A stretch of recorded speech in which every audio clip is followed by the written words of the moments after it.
here from Games, Brrraaains A Head-Banging Life, gbhblofficial for short, and it's my pleasure, and it is my bloody pleasure, based on what I've listened to recently, to be standing here with Callus. Gentlemen, we are, what, 40 minutes away from when you just finished on the stage? Yeah, pretty much. Just less than, it was fucking amazing, man. Absolutely amazing. You know, sound was better. You know, sound was just incredible. Better than the last gig. Buzzing, mate. Absolutely buzzing. What was the last gig? Last gig was in Preston. Okay. At the Dark Room. And the sound engineer was a lighting engineer. So that's how the gig went. Say no more. Currently it kind of feels like everything is very much focused and you're the name on everyone's lips, particularly with the release of the upcoming new album. Holy shit. Are you noticing that? That's crazy. I didn't know. Did you know? I mean, we've had some nice reception so far, you know, and it's taken us by surprise. You know, we did the album in February. You know, so we recorded it then, and then since then we've just been pushing the promo and stuff like that. It seems to have built up a little bit of momentum, which is lovely. And then obviously with it being the same month that it's being released, you know, it's on the 29th of this month. It's just kind of like ramped up a bit. And then especially with Badgerfest and stuff, it's kind of just upped the ante a little bit, you know. So yeah, it's been nice, you know. Pandemic. Yeah. How have you guys survived it? And do you feel like you've come out stronger from it? Because obviously recorded an album during an ongoing, constantly ever-changing situation. Yeah. Well, yes and no. You know what I mean? It's up and down like everybody else in the fucking world. You know what I mean? Yeah. It's not been a pleasant experience. No, I mean we were going to record the album in 2020, obviously, so that just completely wiped that off the board, obviously. You know, but it was the same before. Like, you know, it's funny because, like, in a way, I'm glad we're not a bigger band than what we are because we don't have like mad overheads. You know what I mean? So so while the lockdown was happening, we were able to just kind of keep the practice space going, just pay the rent on the practice space, and we didn't have like, you know, we obviously we don't have like staff waiting on, and you know, we don't employ in other people and stuff like that at this stage. You know, who knows? Yeah, exactly. You know, and we changed lineup. You know, Sam joined us last year as well. You know, he joined us in October. Yeah. And in February we recorded the album. Yeah. A lot of sessions between, we made it work. Yeah. It's changed. It's nearly been a year since Sam. Which I think I hope. Yeah, definitely. Well, let's focus in then that specifically. What made you decide I'm going to join? Well, I've known these guys that have shows. I was in a blues band. Yeah, man. And they messaged me out within Corbin saying, was it Corbin? No, it's Jerry Corbin. Jerry. He said, we need a drummer. I was looking for cover band time to put gigs. Yeah, man. The challenge was fun. I thought, let's go for it. And we had 12 sessions together. I'm not originally a metal drummer. Yeah. Blues, I think. Yeah. I like Yeah. He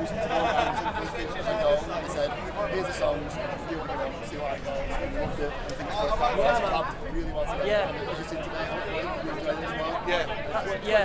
That's been I think personally, I think it's better than it was. It's very accessible music. I think so. There's not. Like, don't get me wrong, I love death metal, fucking blast beats, everything. But like, we're like a step down from that, aren't we? Do you know what I mean? I think so. It's simpler. Yeah. I think. Do you know what I mean? It's Sometimes simple. sometimes it's kind of easy listening. Like, from my perspective, I don't. In terms of some metal bands. Do you know what I mean? If you're comparing it to the other, like, really super extreme bands, just going back to what Sam was saying and that, you know, I think it's been good, Sam joining and stuff, because he's brought a different colour to things. Because we've always kind of gone for like, you know, like metal drummers and stuff in the past, you know, and yeah, you know, there's been some great names that we've played with and stuff like that, and you know, but with Sam joining, he's brought a lot of different colour to it as well, and I think that's quite evident on the new album. So it's a little bit of a, I mean, you know, you've listened to it yourself and that, and you know, yeah, it's a little bit of a different shift in tone, you know, to previous Callus stuff, and you know, it's partly down to yourself, you know. At the same time, I'm learning the old songs, refreshing on them. Yeah. Using that influence from the old drummers maybe. My own take on it as we go, and progressing from there. That's it. It's still got this sort of original vibe to it. That's it, man. Use my own touch, it's changing a little bit. I think it's still cool Callus, and it's Yeah, damn right. working quite well. Yeah, absolutely. It's getting better. That's cool. You're doing good, Sam. You're doing good, man. You're doing good. That wasn't thunder. Or a plane. So do you feel like A Breath of Fresh Air is an evolved Callus, not necessarily a new direction, but an evolved. Definitely, Callus. absolutely. It's part of the obviously, you know, the phrase "a breath of fresh air" is obviously very, you know, obviously the meaning of that is very reminiscent of, you know, kind of the new injection of, you know, kind of Sam's sound into the band during the you know, when we were rehearsing for the album, for the recording.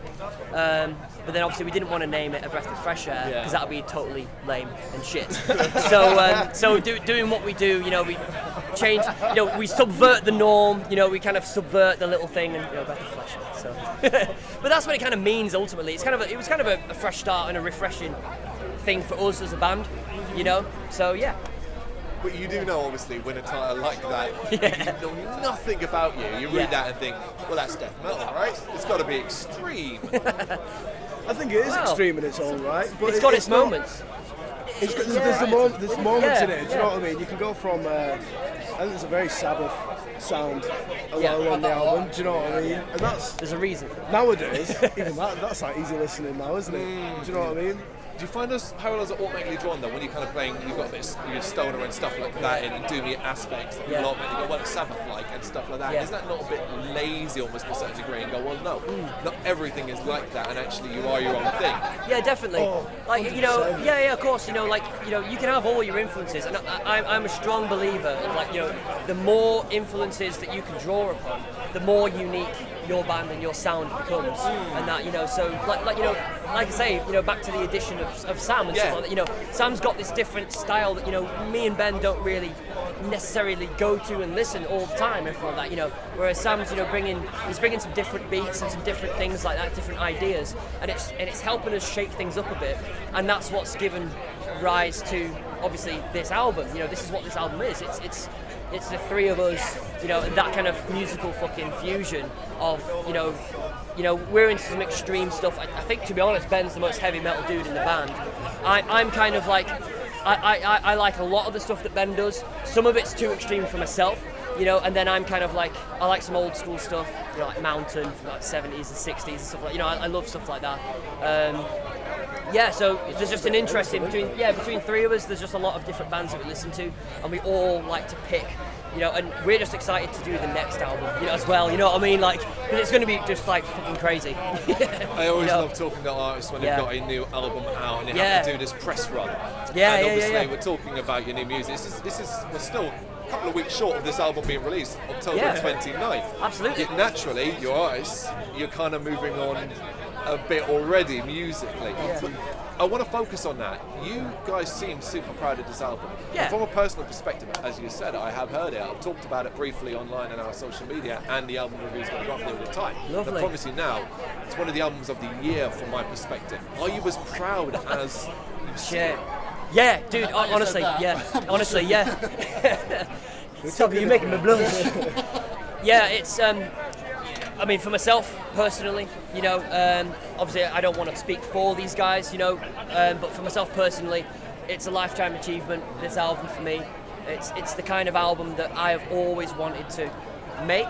You know, we went away, we immersed ourselves in the experience of just eating, living, breathing shit in the album, you know, and, you know, like, yeah, we just lived the album for the time that we went away to record it, and it was the best way, and it's always the way that I've always wanted to record. Let's put, and I said this to Sam in the car, we listened to it as we were coming, do you know what I mean? We've got to get fresh on it. Fresh on the music, do you know what I mean? And I'll just say, every time I listen to it, I just got lyrics. That was the secret reason that we weren't fucking saying right now. But like every time I listen to it, I just get these memories of being at Fall Studio, do you know what I mean? How happy we were on that first day when we got there. It was euphoric. It was crazy. You know? I didn't realise how happy I'd be. I couldn't stop smiling, could I? Yeah. In my work gear and everything, I was like, yes! Yeah, man. These boys, they said, you know, we got this album to go for, let's do it. I thought, let's go for it, I didn't know what to expect. But the drive they had, the quality of the studio itself, and everything involved between, push it forward for me. I was enjoying it more and more as it went along, especially now with as it progressed where we are now. I think I'm proud of it. Yeah, man, fucking I'm right. very proud. I'm glad. But why wouldn't we be? Do you know what I mean? It's wonderful. certain sort of artists as well, when they listen to their own music over and over again, after a while they start to get quite self-critical and start picking things apart in a certain level. So Sure. that expectation. Yeah, that's a tricky thing, really, isn't it? You know, like the band didn't do that. yeah, but like it's one of those things, like, you know, you invest so much when you're there, you know, and every recording is like a snapshot of time. Yes. In my opinion, you know, and that's what it was. You know, it was 4 days, 5 days.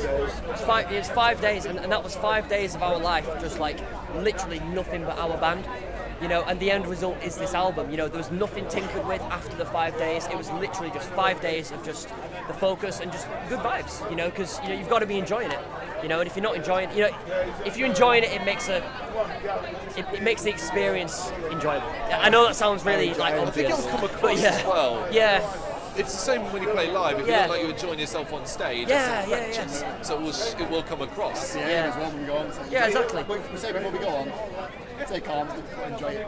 Yeah, exactly. Praise out to the crowd. Yeah, definitely, Ourselves definitely. when we're playing. Yeah, yeah. Enjoying yourself When we're doing it, when we're jamming sometimes, spontaneous laughter happens. Do you know what I mean? There's that much joy in Yeah, definitely. what we're doing. The silly laugh, Ben's silly laugh comes out. And like, It's at the end of the ball round. yeah, to be fair, you've heard Molar Crown. That laughing at the end is just like, it's just Losing the shit yeah, in the studio. yeah. Coming out of the pandemic then, gents, Yeah. and the rush back to live music that people are clearly quite desperate for, are you hopeful this will stay? Or do you think, given time and provided new issues don't arise in the country, do you think we'll slip back into kind of the old way of doing things where we don't support the scene as much as we should? It's an interesting Everyone question. praised the scene, everyone praised the live music, so the delay in it through COVID. Everyone wants more, and if we go back into lockdown and go again, I think the same drive. It'll happen again. If we can't do gigs, then gigs won't happen. But when they come back again, it'll be massive. Do you know what I mean? It's just an unfortunate. It's touch and go. I think whether we do or whether we don't go into another lockdown, say for example, you know, if it happens again, you know, obviously it will stop it, and then the drive will be back there, like the guy's saying that. But I think it's all about. It sounds really cliche. I can't believe we're going to say it. It's about seizing the moment. You know what I mean? Like, we're here now. We've played. You know, we've given. Yeah, no, it's true. It's true though, isn't it, man? You know, like you give it 110%. You know, whether it's a gig, whether it's just a gig, whether it's like, you know, Thursday night and you're fucking supporting, you're like fucking 5 bands down the bill. You give it 112% because you don't know when the fucking last one's going to be. Yes. You know, and it's the same with when we did the album. You know, we were there and it was 5 days. Everything went into it. You know, every drop of fucking energy that we had went into that album. You know, and yeah. Without that lockdown, everyone kind of everyone knew what we took for granted. So Yeah, exactly, now, yeah. Now we're aware of it. I think everyone wants to be able to live music. If we don't go to a lockdown, it's still Yeah. drive's still there. Everyone's like, Yeah, definitely.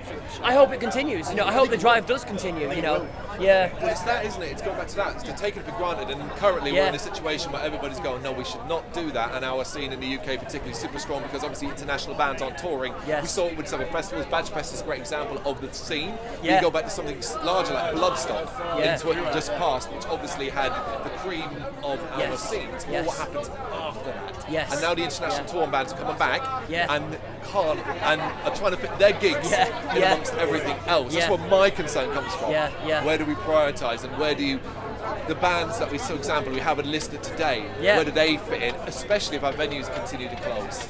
Yeah, exactly. I mean that's an ongoing thing, isn't it? You know, fucking Tories. But yeah, there you go. Venues closing and shit. Standard. But I mean, I don't know how much. I mean, there was Save the Black Art. That was a petition that went around recently. You know, and I think they did it. They saved it. You know what I mean? They were facing closure throughout the lockdown. Obviously, they were running out of funding. No gigs. No people drinking at the bar. They were fucked, mate. They were absolutely fucked, and the community came together to save them, and they did it. And I think you'll never be able to stamp out that spirit. I think, you know, with the UK underground, and you know, all I can say is long may it continue. Like, yeah, long may it continue. What does Callus need to do next then? Like, obviously, we're leading to an album release, October 29th. That's quite an important deal, but you don't get to just stop there. No, not of course anymore. We're not really. We've got like our dates, we've got our tour coming up. Yeah. We're not really at the minute looking beyond. This is what we're doing. We're doing the tour. Yeah. That's our focus right now. Yeah. Like, although we're talking about new album, we've planning to write new it's music. like a pipe dream, innit? Right You know, now. like one day. Right now, it's tough. We're releasing this album, and now it's push time. And that's what we're doing. Exactly.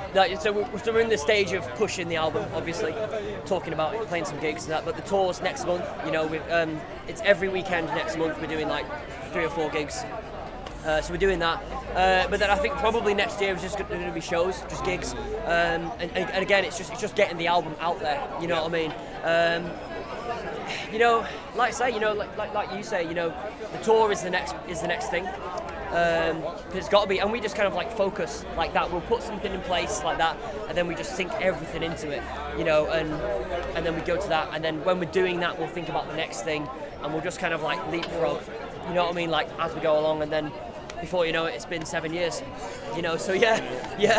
Do you think people are becoming more and more aware as well that the giants of our scenes are disappearing slowly, and that no band will ever reach the height of a Metallica, an Iron Maiden, and it's a stuff different like that? business. Yeah, it's a different business now, and it's tragic, you know. I mean, where do the next headliners come from? The underground. Yeah. You know, they do, because all the current headliners came from the underground. It'll come. They won't, like, headliners won't disappear. No, but it's new ones will come up one when the day they time. will. But that's when the time comes. You know what I mean? Exactly. Yeah. Fucking Gojira, man. Yeah, exactly. The year before they headlined Bloodstock, they were supporting Mastodon. Yep. They blew Bloodstock away, man. Yeah, and they then did. next time they were headlining. It was the same again. And that's it. It's like Fucking right. one I step still didn't out, get mine. one step in. And when the older bands, I don't know, do you know what I mean? Maybe I'm When your wrong in Iron saying it. Maidens, your Metallicas, eventually, When they go, they'll there say, will be a new "Fair there enough." will be a new step up. It's not going to disappear. Festivals won't disappear. People like music.